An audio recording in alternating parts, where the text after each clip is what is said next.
The death of our collie Bonnie in 2006 hit my husband Frank and me so hard that it was almost a decade before we considered taking on another dog. But, late in 2015, my daughter mentioned that a friend of hers had a Jack Russell that was about to have pups. Familiar with female dogs, we decided that if there were any bitches in the litter we would take one. That's how we ended up with Molly. Picking her up involved a round trip of about 200 miles, but it was love at first sight. She was a tiny wee doggy, only 11 inches long and 6 inches high, and she weighed about 1.5 kilograms.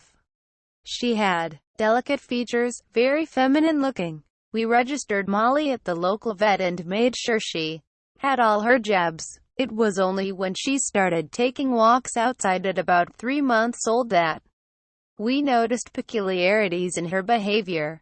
Indoors, when Molly needed to pee, she would squat on her training mat as she had been taught, but when Frank took her out he noticed that she cocked her leg like a boy dog. We had spotted before that she had a tiny appendage between her back legs, but we thought little of it until we noticed that it sometimes seemed to cause her discomfort when she tried to sit down. We took Molly to the vet to get it looked at.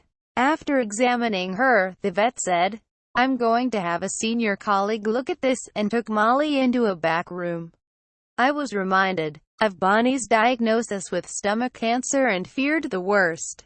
When the vet came back and said she thought Molly could be a hermaphrodite, I didn't realize what she meant. I started crying, assuming she was referring to another form of cancer.